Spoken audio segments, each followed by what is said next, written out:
Shalom Bapak dan Ibu yang ada di live streaming juga, shalom. Tetap semangat dalam hidup. Dan kita pagi hari ini akan bersama-sama merenungkan satu tema, yaitu believe, percaya. Markus pasal 16. Markus pasal 16, silakan dibuka Alkitabnya, atau HP sucinya, atau tab sucinya. Markus 16, yang tidak bawa Alkitab, boleh lihat di full screen. Kalau tidak terlihat, karena mata sudah mulai kabur, silakan maju ke depan. Oke. Markus pasal 16, ayat 9 sampai dengan ayatnya yang ke-14.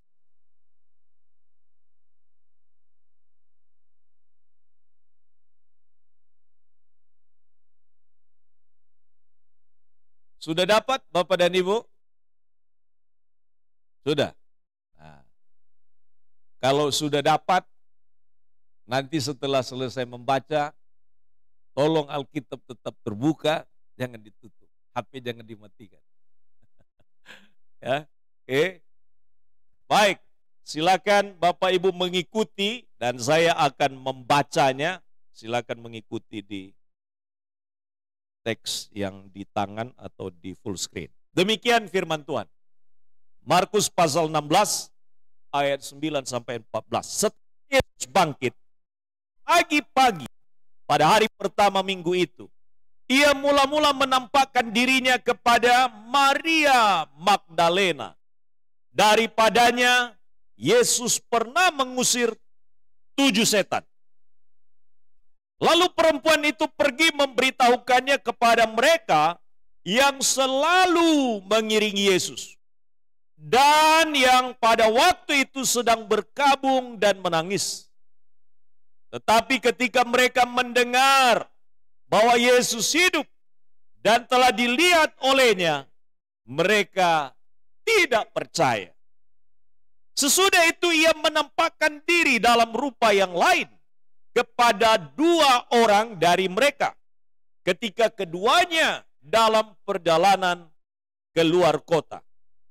Lalu kembalilah mereka dan memberitahukannya kepada teman-teman yang lain.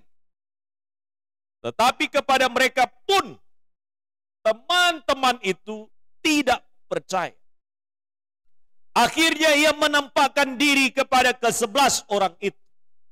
Ketika mereka sedang makan, dan ia mencela ketidakpercayaan dan kedegilan hati mereka. Oleh karena mereka tidak percaya kepada orang-orang yang telah melihat dia sesudah kebangkitan. Amin. Ayo kita sekarang PR-nya, coba hitung berapa kali kata tidak percaya, tidak percaya, tidak percaya, tidak percaya. Berapa kali? Jangan jawab dulu sebelum dicek. Dicek dulu. Berapa kali?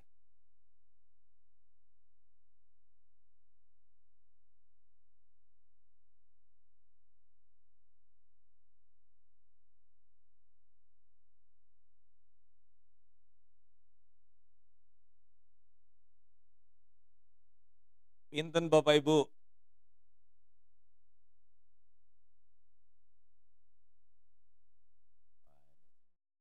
Belakang sudah begini. Kata tidak percaya.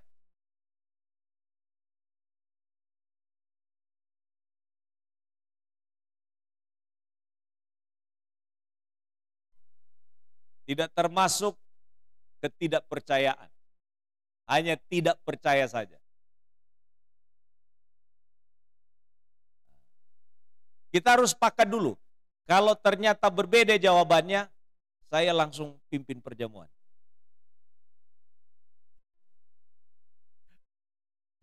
So kita harus hati. Jawabannya berapa kali?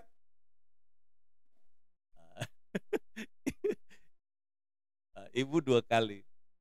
Oke, kita lihat satu-satu ya. Yang mana yang benar? 2 atau 3 kali. So kalau kita tidak ada bukti, kita tidak percaya. Ya, kita lihat. Ayat yang ke-9. Setelah Yesus bangkit pagi-pagi pada hari pertama minggu itu, ia mula-mula menampakkan dirinya kepada Maria Magdalena. Daripadanya Yesus mengusir 7 setan. Lalu perempuan itu pergi memberitahukannya kepada mereka yang selalu mengiring Yesus dan yang pada waktu itu sedang berkabung dan menangis. Tetapi mereka tidak mendengar bahwa Yesus hidup dan telah dilihat oleh mereka, olehnya. Mereka tidak percaya. Ayat berapa itu? Ayat 11. Oke. Berarti baru 1 ya. Oh, kita lanjut lagi. Kadang-kadang kalau kita ulang Alkitab itu baru kita ketemu. Saya baca lagi. Sesudah itu ia menampakkan diri dalam rupa yang lain kepada 2 orang dari mereka. Ketika keduanya dalam perjalanan ke luar kota. Ini ke Emmaus ini. 2 orang berjalan. Yesus tiba-tiba beriringan dengan mereka. Mereka tidak tahu bahwa itu adalah Yesus. Lalu kembalilah mereka dan memberitahukannya kepada teman-teman yang lain. Tetapi kepada mereka pun teman-teman itu tidak percaya. Sudah berapa kali? 2 kali. Akhirnya ia menampakkan diri kepada ke-11 orang itu ketika mereka sedang makan. Dan ia mencela ketidakpercayaan dan kedegilan hati mereka. Oleh karena mereka tidak percaya. Berapa kali? 3 kali. Kepada orang-orang yang telah melihat dia sesudah kebangkitannya. Jadi yang benar 3 kali. Yang benar tetap tidak dapat hadiah. Karena ini bukan kuis berhadiah, ya. Nah, Bapak dan Ibu, pagi hari ini kita bicara tentang percaya. Dan di Alkitab kita dikisahkan ada 2 kelompok yang percaya, ada 1 kelompok yang tidak percaya. Orang yang mewakili yang pertama yang percaya adalah Maria Magdalena yang dari dalam dirinya pernah diusir 7 setan. Dan dia yang kebetulan pada waktu itu bertemu dengan Yesus, waktu Yesus sudah bangkit, lalu dia cepat-cepat pergi dan memberitahukan kepada murid-murid yang lain yang tidak langsung bertemu dengan Yesus. Tetapi Alkitab kita mengatakan mereka tidak percaya. Maria Magdalena mewakili orang-orang yang baru bertobat, mewakili orang-orang yang baru mengalami pembaharuan hidup, dan bersukacita karena melihat Yesus yang bangkit, lalu dengan gembira, dengan gairah dan semangat, dengan sebuah keyakinan, bahwa ketika berita kebangkitan Yesus sampai kepada murid-murid, pasti mereka akan percaya. Ternyata tidak demikian. Mengapa? Karena mereka belum melihat. Mengapa? Karena mereka belum menyaksikan. Mengapa? Karena mereka belum tahu secara persis. Mengapa mereka tidak percaya? Karena mereka lupa kepada kata-kata Tuhan Yesus pada waktu Yesus masih hidup. Nah, jadi tipe-tipe orang yang model percaya itu kiranya ada pada kita seperti Maria Magdalena. Yaitu orang yang percaya kepada Yesus, mengalami pertolongan Tuhan, dan ingat kepada pengalaman hidupnya yang diselamatkan oleh Tuhan, dan diberi kesempatan lagi untuk dapat berjumpa dengan Yesus. Makanya Tuhan itu lebih sering menyatakan dirinya kepada orang-orang yang percaya daripada orang-orang yang ragu-ragu. Ya, lebih sering. Bapak dan Ibu, tipe orang yang kedua yang kita lihat adalah orang yang percaya dan langsung menyaksikannya juga. Meskipun perjalanannya sangat jauh. Untuk menyaksikan sebuah peristiwa yang ajaib dan luar biasa, itu yang dilakukan oleh 2 orang yang pergi ke Emmaus. Pada waktu mereka lagi berjalan, tiba-tiba Yesus ada bersama-sama dengan mereka. Tetapi tidak satu pun yang tahu bahwa itu adalah Yesus. Mereka berbincang-bincang tentang peristiwa yang terjadi di Yerusalem, yaitu tentang peristiwa kematian Yesus. Tetapi Yesus berjalan di antara mereka dan tidak mereka ketahui bahwa itu adalah Yesus. Lalu ketika mereka sampai di Emmaus dan kemudian mereka di sana bersama-sama duduk dan berbicara, ia memecahkan di sana roti, dikatakan baru mereka sadar bahwa itu adalah Yesus. Dan kemudian Yesus tiba-tiba menghilang dari antara mereka. Lalu mereka kemudian kembali dengan segera. Itu perjalanan cukup jauh. Perjalanan cukup jauh. Dan mereka kembali lagi ke Yerusalem dengan semangat yang luar biasa. Mereka berkobar-kobar semangatnya karena tahu bahwa Yesus sudah bangkit dan menceritakan kepada murid-murid. Tapi murid-murid tidak percaya. Yang kedua, sekali lagi, Tuhan menampakkan diri pertama kali kepada orang-orang yang memang percaya dan yakin. Dan karena itu, ia menampakkan diri kepada dua orang yang pergi ke Emmaus. Tapi dua orang yang menyaksikan tentang Yesus ini pun kemudian tidak dipercayai oleh murid-murid tentang berita yang mereka sampaikan. Bapak Ibu, kalau saya pada waktu itu, saya bilang, lu bodoh. Saya sudah beritahu, lu tidak percaya. Persetan. Tapi, mungkin saya mau katakan satu hal yang penting. Kadang-kadang kita frustrasi untuk meyakinkan orang. Kadang-kadang kita frustasi untuk memberitakan Injil kepada orang. Kadang-kadang kita sudah rasa orang ini kok tidak bertobat ya. Kita terus beritakan Injil kepada dia. Dia juga tidak mau percaya. Dia juga tidak mau bertobat. Bapak Ibu, jangan pernah menjadi putus asa kalau kita meyakinkan orang tentang nama Yesus. Lalu dia tidak percaya, lalu dia menolak, lalu dia tidak menerima, bahkan mengusir kita. Karena kita menyaksikan tentang Injil Allah, saya mau katakan, jangan pernah menjadi menyerah. Banyak dalam perjalanan hidup Pak Adi, nginjili orang, itu ada yang bertobat, ada juga yang menolak. Tidak semua ada yang selalu menerima kesaksian Injil kita. Satu kali saya memberitakan Injil, saya jahit sepatu. Ketika saya menggunakan setengah jam suaminya jahit sepatu, saya memberitakan Injil kepada dia. Saya tanya pertanyaan, Ibu pernah ke gereja? Belum pernah. Ibu pernah diundang orang Kristen untuk datang ke gereja? Tidak pernah. Baiklah. Ibu pernah mendengar cerita Alkitab sedikit saja dari orang Kristen? Cerita Alkitab? Tidak pernah. Lalu saya ajukan pertanyaan. Ibu, orang hidup itu kan tidak terlalu lama dalam hidup ini. Ya, kalau usia paling panjang 60, 70, 80 tahun. Ya. Ibu, kalau ibu misalnya dipanggil Tuhan hari ini, apakah ibu siap? Dan ibu yakin akan kemana? Saya tidak siap, Pak. Saya tidak siap mati. Nah, lalu saya kemudian setelah tanya dan kemudian dia jawab, tanya, jawab, saya beritakan Injil. Setengah jam saya beritakan Injil lengkap. Ya, mulai dari saya jelaskan dia anugerah Allah yang menyelamatkan. Siapa itu manusia? Manusia berdosa.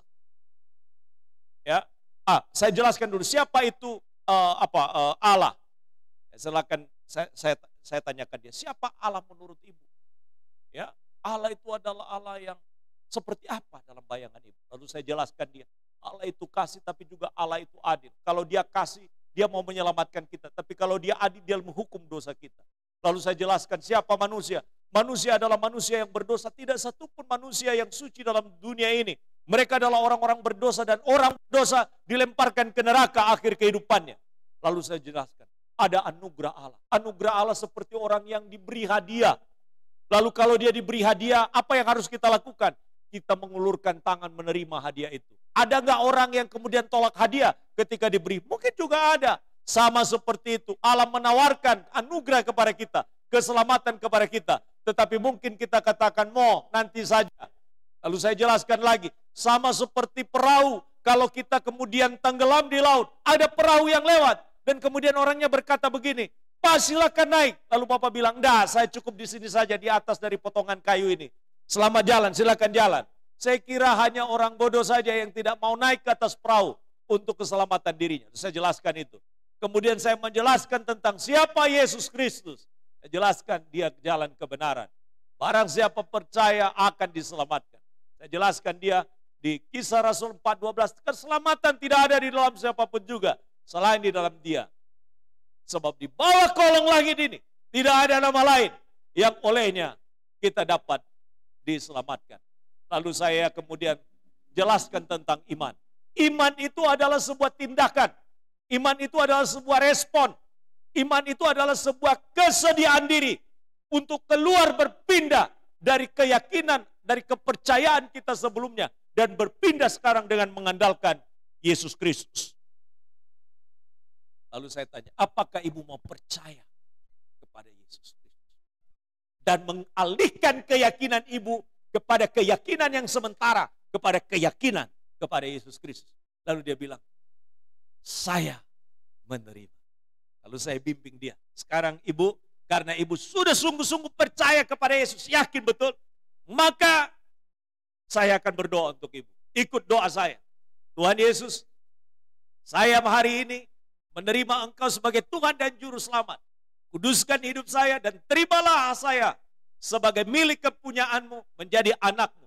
Dan saya menyerahkan hidup saya dari hari ini, bahkan sampai selama-lamanya. Suaminya selesai jahit sepatu saya, tiba-tiba muncul dari kamar. Sudah selesai satu jiwa itu. Ya. Lalu gantian. Beliau dulu itu tukang sol sepatu di depan ini. Yang Bapak. Saya kemudian Injil. Saya jelaskan lagi sama seperti yang pertama. Saya jelaskan siapa itu Allah. Saya jelaskan siapa itu manusia. Saya jelaskan ada anugerah Allah. Saya jelaskan siapa itu Yesus.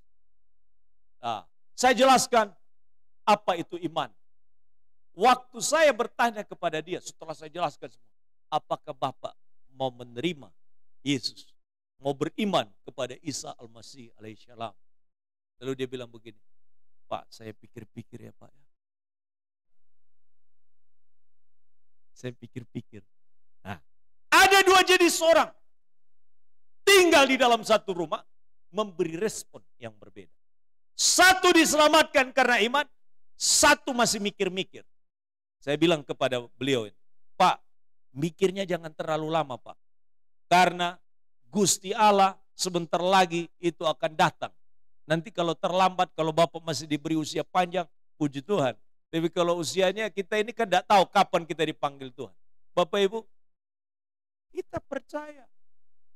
Walaupun hari itu dia belum terima Yesus Kristus.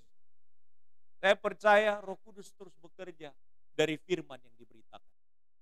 Makanya di dalam kitab Roma dikatakan, bagaimana mereka percaya kepada dia kalau mereka tidak mendengar tentang dia?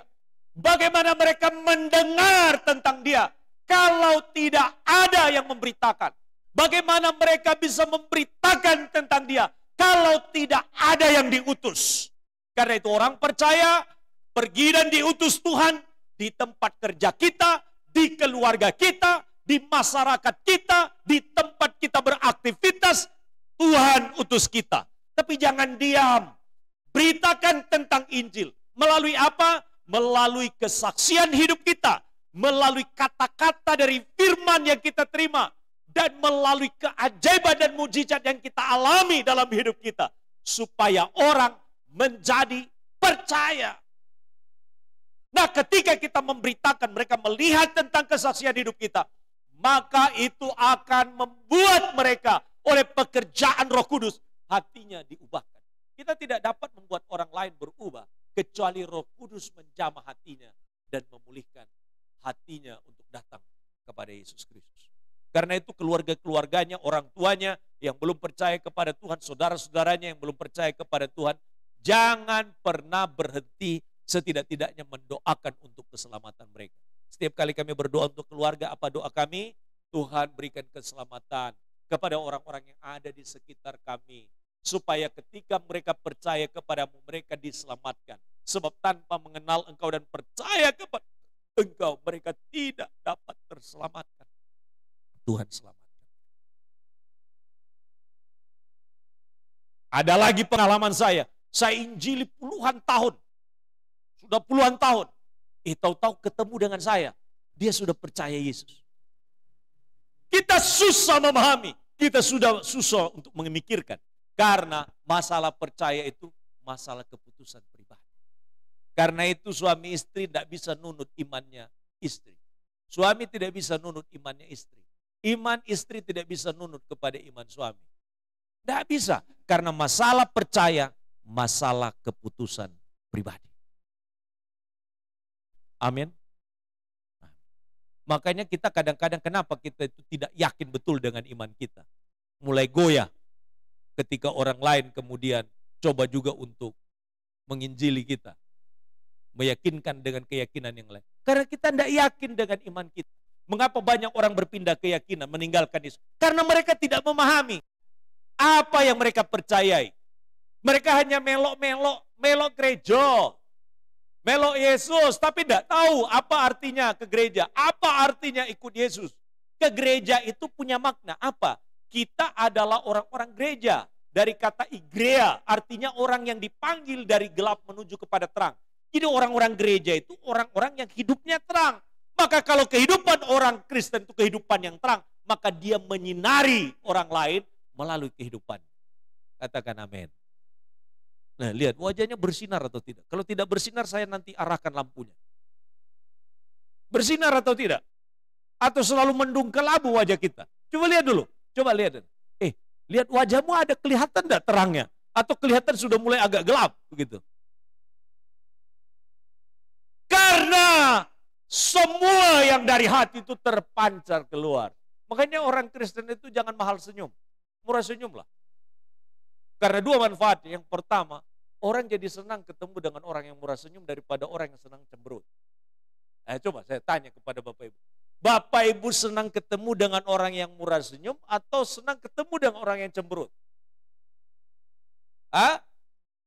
Nah, jangan berharap orang lain bisa memberi senyum kalau engkau tidak beri senyum terlebih dahulu. Iya. Nih yang penyambut tamu tadi pagi murah senyum atau bagaimana?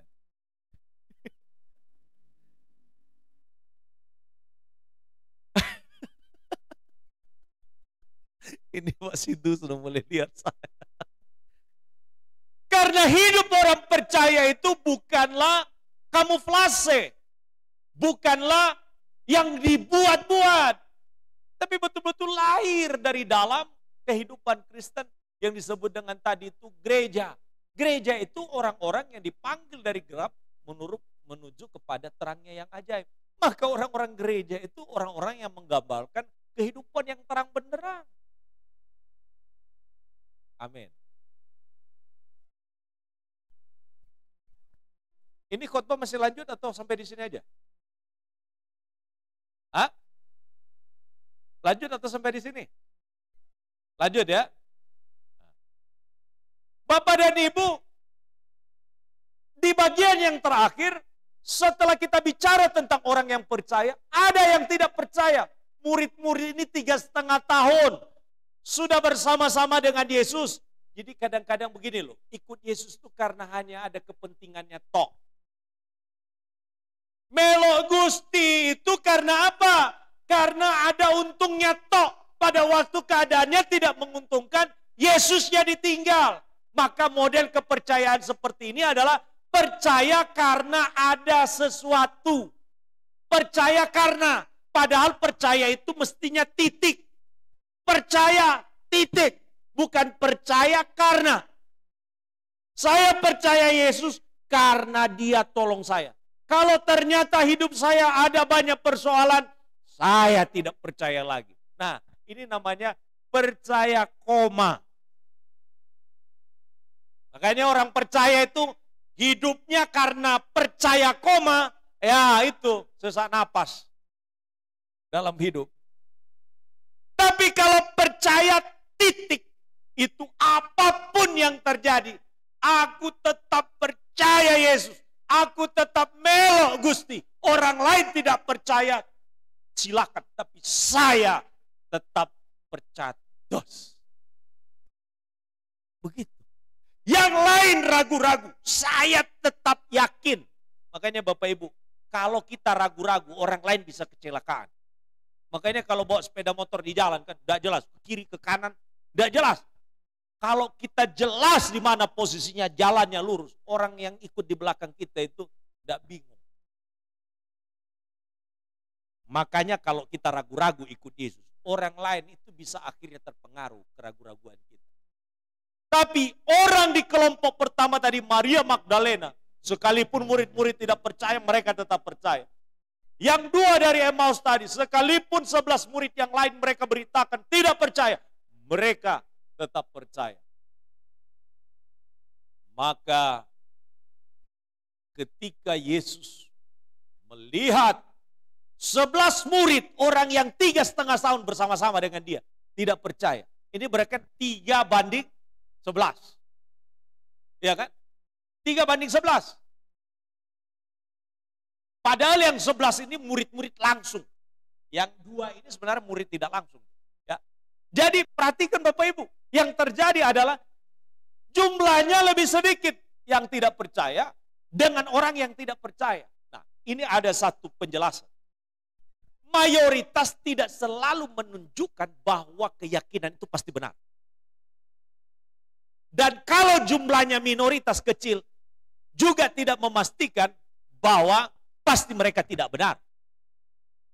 Ini masalahnya bukan masalah mayoritas dan minoritas.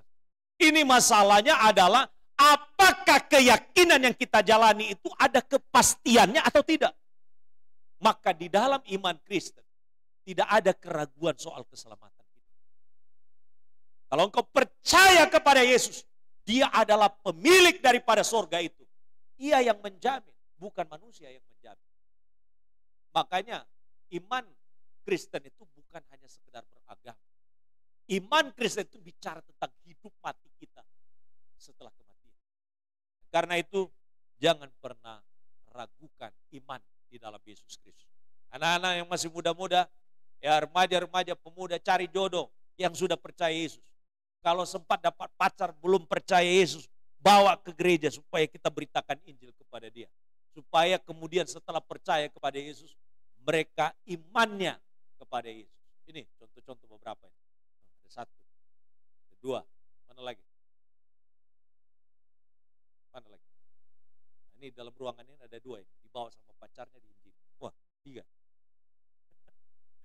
Enggak, di belakang, di belakang. Mana lagi? Yang di belakang lagi. Masing-masing punya pengalaman pertobatan. Ya. Jadi penting sekali. Karena kalau orang sudah yakin dengan iman kepada Yesus, saat anak keturunannya tidak beralih imannya. Makanya kita jangan pernah mengendorkan soal masalah iman. Ini masalah iman itu bukan masalah soal di dunia ini, tapi masalah kehidupan akhirat. Jangan biarkan anak-anak kemudian mempunyai keyakinan meninggalkan Yesus. Jangan pernah. Jadi cari jodoh yang sudah beriman kepada Yesus. Kalau belum beriman, ayo bawa ke gereja. Perkenalkan sama Pak Adi. Pak Adi beritakan Injil. Kalau satu paket sekalian dinikahkan di sini. Itu Ibu Julius juga sama. Ya. Sama. Oh, berarti cukup banyak nih di dalam ruangan ini. Jadi rata-rata yang ada di Bukit Harapan ini rata-rata adalah orang-orang yang memang diberitakan Injil kepada mereka, belum percaya kepada Yesus. Lalu kemudian percaya kepada Yesus. Jadi nanti kalau sudah pusing dapat jodoh, anaknya tidak seiman, segera telepon Pak Adeli, perkenalkan. Supaya saya datang mengunjungi. Atau setidak-tidaknya yang paling bagus datang ke sini kita cerita-cerita dulu. Ya. Cerita-cerita dulu. Ada banyak yang ini yang muda-muda ini. Istrinya Pak Ferry. Nah, sama itu. Datang ke sini juga begitu. Beritakan. Mbak Yuli juga sama. Maka dia bertanya kepada saya, Bapak, kenapa baptis saya di laut sana? Kenapa yang lain-lain dibaptis tidak di laut? Kenapa saya dibaptis di laut? Jadi waktu dia dibaptis itu, kita tunggu itu gelombang air datang. Saya bilang siap-siap. Siap-siap. Waktu gelombang air datang dan kemudian langsung menghempas air ke arah kami. Langsung saya tenggelamkan ya. Dia tanya saya, kenapa saya dibaptisnya di laut? Saya tanya, laut itu rasanya apa? Rasa garam, Pak. Asin, Pak. Kalau begitu, itu Alkitabiah. Kenapa? Karena kamu diutus menjadi garam bagi keluarga. Supaya memberi rasa bagi keluarga. Jadi dari seluruh yang pernah saya baptis, hanya satu orang itu yang namanya Mbak Yuli itu, yang dibaptis itu di Gua Cina sana. Ya. Dibaptis dengan air garam.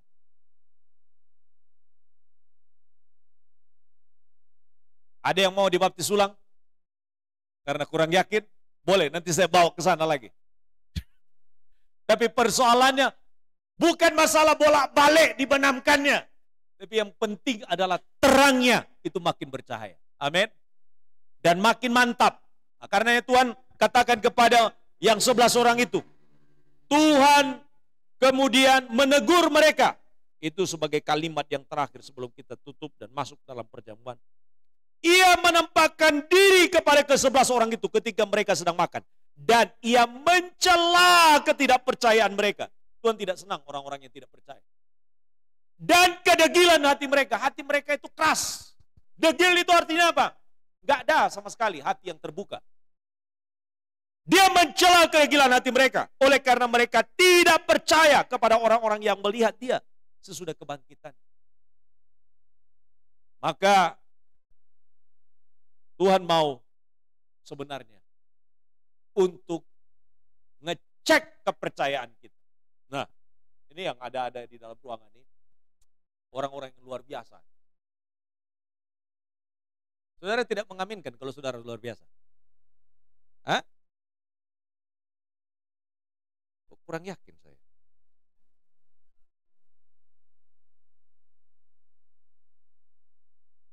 Saudara-saudara yang ada dalam ruangan ini dan juga yang ada di ruang online ini, live streaming ini, adalah orang-orang yang luar biasa imannya. Tahu kenapa? Tahu kenapa? Mbak Mei, saya tanya. Sudah pernah lihat Yesus? Belum. Kenapa percaya? Iman. Saya tanya Pak Siduhu. Pak Siduhu sudah pernah ke surga? Belum. Kenapa yakin setelah meninggal nanti masuk surga? Tapi iman itu tidak terlihat loh Pak.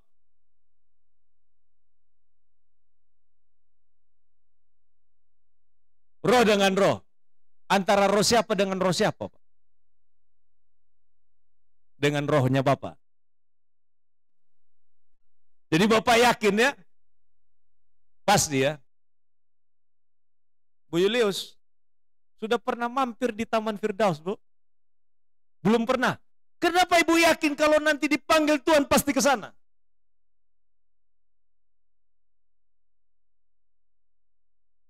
Karena punya iman pasti ke sana. Siapa yang memastikan?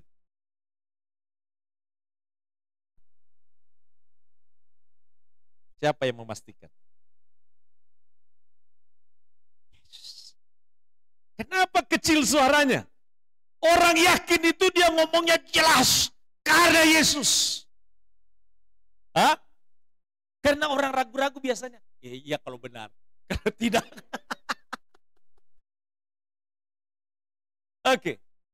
Mengapa saya menyebut Bapak dan Ibu dan saya hari ini sebagai orang yang luar biasa?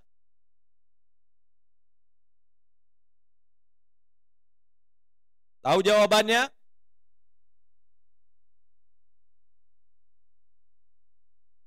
Tahu jawabannya? Karena kita orang percaya. Sedikit lagi Pak. Kita lengkapi. Mari kita buka Alkitab. Mengapa Bapak Ibu disebut sebagai orang-orang yang luar biasa? Yohanes pasal 20 ayat 29.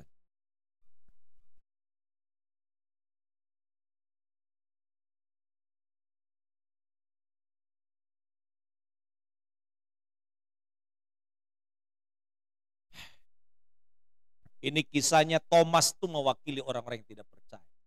Lalu Yesus akhirnya berkata kepada dia, ya, ayo, mana jarimu? Coba periksa. Jari, tanganku, lambungku, kakiku, cek. Apakah aku atau bukan? Apakah saya atau bukan? Maka berakhir dengan ayat di dalam Yohanes 20 ayat 29. Silakan bangkit berdiri. Kalau sudah bangkit berdiri ini berarti sudah selesai. Nah, kita baca sama-sama. Ada di full screen? Kata Yesus kepada Thomas yang tidak percaya. Yuk sama-sama. Karena engkau telah melihat aku, maka engkau percaya. Ini iman biasa. Lihat baru percaya. Tapi iman yang luar biasa itu di ayat yang ke-29b. 1, 2, 3. Berbahagialah mereka yang tidak melihat namun percaya. Ganti mereka itu. Berbahagialah Adieli yang tidak melihat namun percaya. Jangan ikut nama saya. Masing-masing sesuai dengan namanya. 1, 2, 3. Berbahagialah Adieli yang tidak melihat namun percaya. Bapak Ibu kan belum melihat Yesus kan? Tapi kenapa Bapak Ibu percaya? Karena iman. Nah, karena iman itu diperhitungkan kepada kita, maka kita adalah orang-orang yang